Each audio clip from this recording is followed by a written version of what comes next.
Welcome to Dark Ascent. Today, I'll go over the Everest climb, where having the best support, resources, and planning still wasn't enough to stop what was coming. Surrounded by experienced Sherpas and backed by an expedition designed to manage risk at every stage, he pushed ahead with an earlier summit attempt despite concerns about the weather and his condition.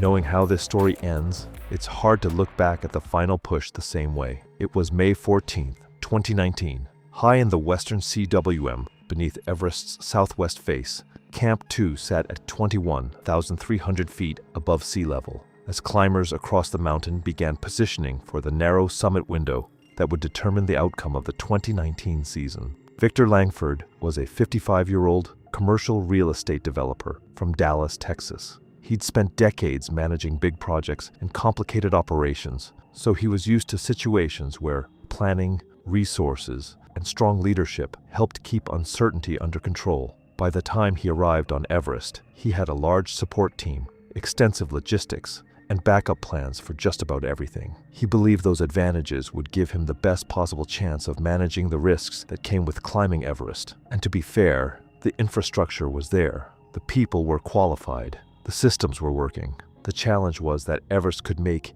even the best planned expedition vulnerable to factors no one could fully control. That line stays with me every time I work through this case. Long before the expedition even left, Victor had already been talking about Everest with people in his professional circle. At a Dallas real estate conference in late 2018, he described the climb as a personal capital project. His personal assistant later said he spent a lot of time thinking about how the expedition would be presented publicly, including conversations with media contacts and people in his industry. There were even draft articles reportedly prepared ahead of time, ready to be published if the summit attempt succeeded.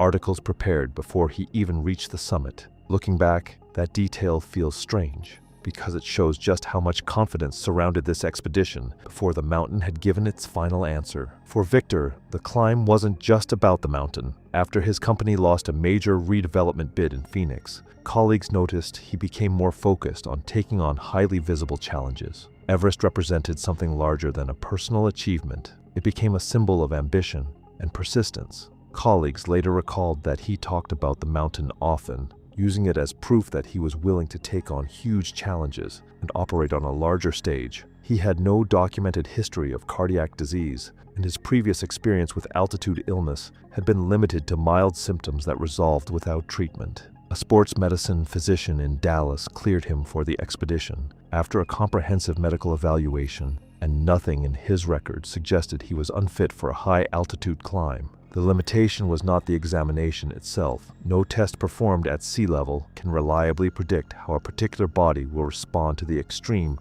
oxygen deprivation found high on Everest, where physical fitness alone offers only limited protection. This is the central physiological reality of Everest. No amount of money can bypass the limits imposed by altitude. And honestly, that's one of the few things on Everest that treats everybody exactly the same. The human body is not designed to function in the thin air found near the summit, and the only available countermeasures are acclimatization and supplemental oxygen. Both help, but neither restores normal physiology. Together, they create a limited window in which a climber can operate safely. Shortening the acclimatization process narrows that window without necessarily making the risk obvious. Acclimatization depends on repeated cycles of ascent and descent over several weeks, allowing the body to gradually adapt to lower oxygen levels. These changes take time and can only be assessed indirectly through measurements such as blood oxygen saturation. A well-acclimatized climber typically demonstrates physiological adaptations such as improved ventilation and greater tolerance of exertion at altitude, while a compressed schedule may leave those adaptations less developed even when outward performance appears acceptable. I think this is one of the hardest parts for people to wrap their heads around, because someone can look completely okay while their body is quietly struggling to keep up. The standard route on Everest's south side moves climbers through a series of progressively higher camps before the final push to the summit. Over several weeks, climbers repeatedly ascend and descend between these camps, allowing their bodies to adapt to each elevation before advancing to the next. Compressing that schedule can leave a climber operating at higher altitudes without the physiological preparation those elevations demand. Victor Langford's lead Sherpa was Tenzing Dorje, a veteran guide from the Khumbu Valley. with extensive Everest experience. Among high-altitude professionals, he was known for sound judgment rather than self-promotion and had earned a reputation for prioritizing safety over client expectations. On previous expeditions, he had ordered clients to turn back despite objections, and later reviews had consistently validated those decisions. He was exactly the kind of guide Langford's expedition had been designed to rely on.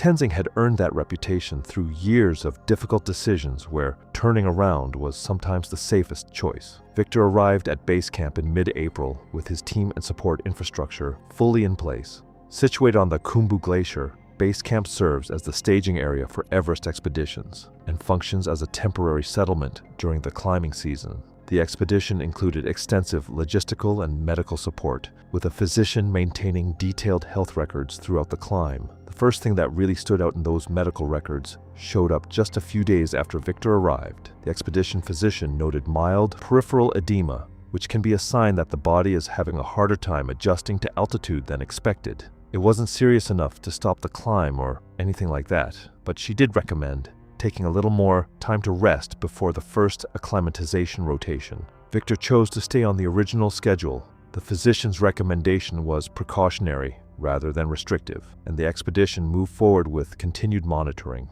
The recommendation was recorded, Victor's decision was noted, and the expedition continued with medical monitoring. But Victor wasn't dealing with just his own situation. The 2019 Everest season was already shaping up to be a difficult one. Nepal had issued a record number of climbing permits, which meant more people on the mountain than usual, and as you'd expect, that led to congestion higher up on the route. Bottlenecks had already started forming in some areas, and there had already been incidents linked to those delays. By that point, pretty much every expedition on the mountain understood that crowding near the summit had become a serious concern. Weather conditions added further pressure. An early approach of the summer monsoon narrowed the available summit window, leaving only a brief period of relatively favorable conditions before stronger winds and deteriorating weather returned. Forecast models suggested that the most favorable summit conditions might occur several days later, while an earlier opportunity remained possible but carried greater uncertainty regarding winds and overall stability. As a result, teams across the mountain faced increasing pressure to position themselves for a limited number of potentially viable summit days. During the first two acclimatization rotations, Victor moved through the Khumbu icefall and progressed to the lower camps without major incident. The icefall, one of the most dangerous sections of the south side route, is exposed to hazards that cannot be fully mitigated through experience or preparation. Victor moved slowly, but within acceptable limits, and began using supplemental oxygen earlier than many commercial climbers, a decision his lead Sherpa viewed favorably. At Camp 2, Victor reported headache and nausea, both common altitude-related symptoms that resolved with rest and hydration. More concerning was an oxygen saturation reading that appeared lower than expected for that stage of acclimatization. The measurement was relayed to the expedition physician, who concluded that it did not justify stopping the climb, but did warrant closer monitoring. Victor was informed that the reading was lower than expected, though the exact significance remained a matter of clinical interpretation. The reading was lower than expected, but not so abnormal that anyone considered ending the climb. At the time, it was treated as something to watch rather than a reason to stop. After completing the acclimatization rotations, the team returned to base camp for the recovery period that typically precedes a summit attempt. The pause serves an important physiological purpose, allowing the body to recover while preserving the adaptations gained at higher elevations. For Victor, however, the waiting was a source of frustration. During this period, he twice asked to accelerate the schedule. Tenzing declined both requests, citing weather and recovery considerations. Victor appeared to interpret the situation differently from Tenzing. Where Tenzing saw accumulating risk factors, Victor seemed to believe those risks could still be managed. So when updated forecasts pointed to a later summit window as the safer option and an earlier one as a riskier alternative, Victor naturally found himself focused on the earlier opportunity. After returning to Camp 2 for the final staging phase, a disagreement emerged over the summit schedule. Tenzing favored a measured ascent aligned with the most favorable weather window, citing forecast uncertainty, route congestion, and Victor's less than ideal acclimatization profile. Victor preferred an earlier attempt. To be clear, Victor didn't argue with the concerns themselves. He just saw them as problems that could be managed through planning supplemental oxygen, and the resources the expedition had available. According to later statements from team members, the discussion never turned into a direct confrontation or a formal override. Victor continued to support the earlier summit attempt despite Tenzing's reservations. The disagreement was not about whether the risks existed, but about whether those risks were still manageable. And even though Tenzing continued to have reservations, the expedition ultimately moved forward on the accelerated schedule. There was no blow-up, no dramatic argument. He just moved forward like it was already settled. On May 15th, the team reached Camp 3 without any major problems. Victor completed the climb in an acceptable time, although he was using oxygen a little faster than expected. Still, the difference remained within the expedition's reserve capacity and wasn't considered an immediate concern. The following day was spent preparing for the move higher on the mountain as teams across Everest continued positioning for the narrowing summit window. By May 17th, the team had reached Camp 4 at the South Col. Conditions were difficult but manageable, and Victor's physiological readings remained within acceptable limits, though they were not ideal for that altitude. After reviewing reports relayed from Camp 4, the expedition physician recommended an extended rest period before any summit attempt. On the evening of May 17th, updated weather forecasts introduced new uncertainty. A developing pattern suggested conditions could deteriorate sooner than expected, prompting Tenzing to recommend delaying the summit attempt until the forecast became clearer, or, if necessary, waiting for the later weather window. The team had sufficient oxygen and resources to support either option. Victor didn't challenge the forecast, and he didn't argue with his guide's assessment either. But according to interviews later conducted with Tenzing Dorje, the supporting Sherpas and other expedition staff, he seemed to treat the matter as already decided. Despite the concerns that had been raised, the team proceeded with the planned departure. After weeks on the mountain and months of looking forward to this climb, he wasn't ready to back away from the accelerated schedule. So that night, the team left Camp Fresh and began their push toward the summit. The first stretch above the South Col was tough, but still manageable. The team moved along fixed ropes on the southeast ridge as the terrain grew steeper and more exposed with every step. It was bitterly cold, and strong winds kept sweeping across the ridge in uneven gusts. I keep coming back to that image. Fixed ropes in the dark, wind hitting them sideways, and nobody stopping. As the team climbed higher, Tenzing noticed that Victor's pace was deteriorating more rapidly than expected. The slowdown appeared disproportionate, even by the standards of extreme altitude, suggesting that the effort required to maintain progress was beginning to exceed what his body could comfortably sustain. His breathing was more labored than that of the other climbers, and he was consuming oxygen at a faster rate than planned. Concerned about how quickly Victor was using his oxygen supply, Tenzing monitored his consumption closely and adjusted the team's oxygen management plan to preserve enough reserve for the descent. The team reached the balcony, a small plateau on the southeast ridge that serves as a common assessment point before climbers commit to the upper mountain. There, Tenzing stopped to assess Victor's condition. His coordination had noticeably deteriorated, and his movements showed an uncertainty that extended beyond ordinary exhaustion. More concerning, he had begun repeatedly asking how far away the summit was.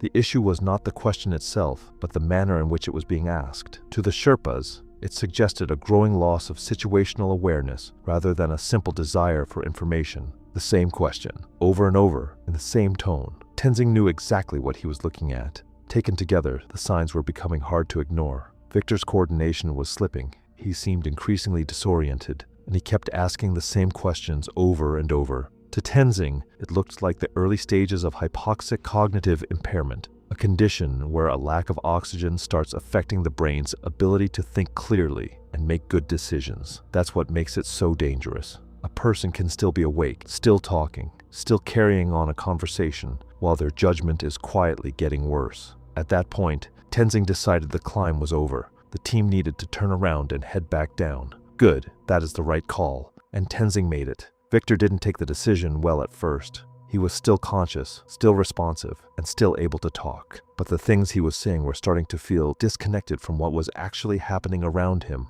It raised a troubling possibility. Maybe this wasn't simple disagreement anymore. Maybe he genuinely couldn't recognize how serious the situation had become. What followed was a long effort by Tenzing and another Sherpa to get him moving toward the descent route.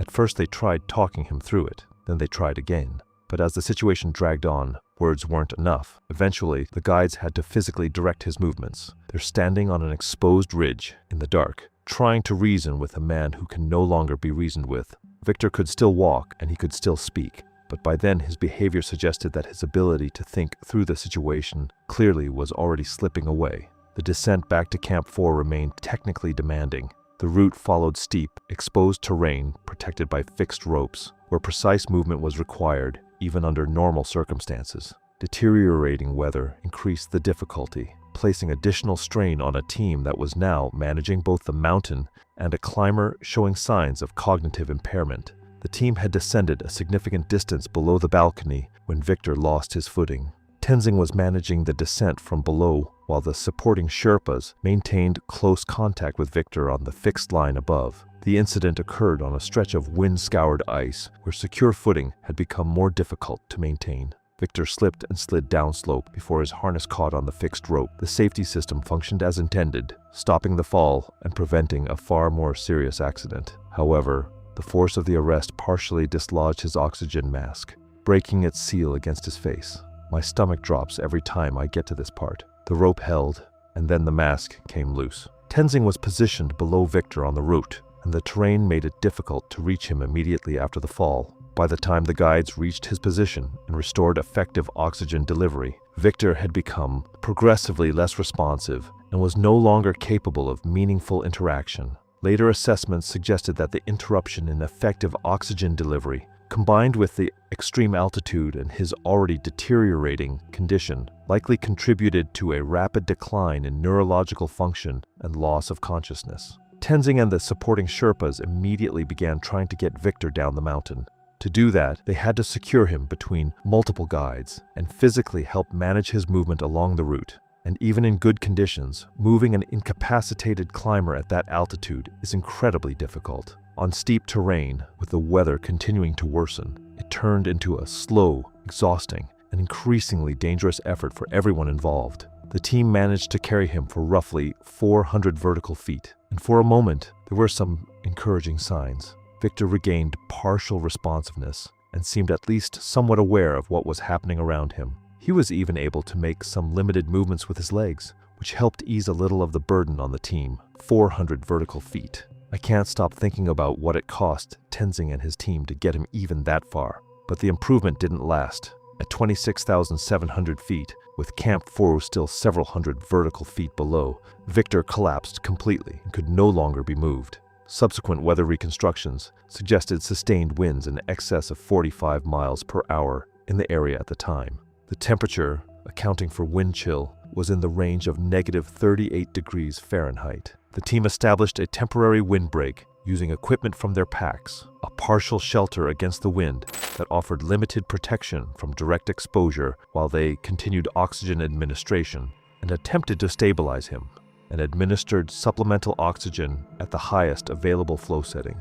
Tenzing made radio contact with the base camp manager, negative 38 degrees, 45 mile-per-hour winds, and they're still there with him, still on the radio. Much of the reconstruction of the final descent was derived from radio logs, medical records maintained by the expedition physician, satellite communication records, weather data, and interviews conducted with Tenzing Dorje and the other members of the summit team after the expedition. I wanted to mention that because whenever a death happens in a place this remote, one of the first questions people usually ask is how anyone knows exactly what happened. Because multiple guides remained with Victor throughout the descent attempt, investigators were able to establish a detailed chronology of events despite the remote location of the incident. Victor Langford died on May 18, 2019, during the descent from the upper slopes of Mount Everest. At the time of his death, he remained high above Camp 4 in terrain where evacuation options were extremely limited and outside the operational range of the expedition's contracted helicopter. A high-altitude rescue team was notified by satellite phone shortly after Victor's death. The contracted helicopter extraction service, which formed a part of the expedition's extensive emergency planning, could not participate directly in a recovery effort at that elevation. The limitation was not a failure of equipment or planning. It was a consequence of the extreme altitude itself, where helicopters lose the ability to operate safely. The helicopter was capable of operating at lower elevations on the mountain, but could not safely reach the altitude at which Victor died. This limitation had been understood by the expedition team from the outset and reflected a standard constraint of helicopter operations in the Everest region. Tenzing Dorje and the supporting Sherpas continued their descent to camp under their own power. All members of the team survived, though 2 required treatment for frostbite sustained during the prolonged evacuation attempt and the time spent exposed to severe cold while assisting Victor. They stayed with him until it was over, and they came down frostbitten for it. That matters to me. Victor's body remained on the mountain. Recovery operations at that elevation are exceptionally difficult and dangerous, requiring substantial personnel, favorable weather, and significant risk exposure for rescuers. Under the circumstances, no recovery attempt was undertaken. The death was later reviewed by Nepalese authorities, expedition representatives, and the medical personnel involved in the climb. Later reviews by expedition representatives and medical personnel considered the death most consistent with severe altitude-related illness, complicated by environmental exposure. The findings indicated that progressive oxygen deprivation had impaired cognitive function before the fall, reducing Victor's ability to accurately assess his condition and respond appropriately to the demands of the environment. The fall itself was not identified as the direct cause of death. Rather, investigators concluded that the incident likely disrupted an oxygen delivery system, on which he had become heavily dependent. The report also examined the broader circumstances of the expedition. They further noted that the summit attempt proceeded during a weather window that carried greater uncertainty than a later alternative identified by forecasting services. Testimony from expedition personnel indicated that concerns regarding weather conditions, acclimatization status, and overall timing had been raised by the lead guide before the summit push began. No negligence was attributed to the Sherpas or other expedition personnel. I'll be honest, after reading through everything that happened, I don't see much evidence that the guides abandoned their responsibilities here. The investigation found that team members acted consistently with accepted high-altitude guiding practices, including repeated efforts to halt the ascent, the decision to turn Victor around when signs of cognitive impairment became apparent, and the subsequent attempt to evacuate him after he became unresponsive. The expedition review described the death in clinical terms as the result of altitude-related illness and environmental exposure at extreme elevation. The underlying sequence was more straightforward. By the time Victor was ordered to descend, oxygen deprivation had already begun, affecting the brain functions responsible for judgment, situational awareness, and decision-making. After the fall disrupted effective oxygen delivery, his physiological condition deteriorated further. The combination of severe hypoxia, prolonged exposure to extreme cold, and the limitations imposed by altitude reduced the possibility of successful intervention, despite the efforts of the team assisting him.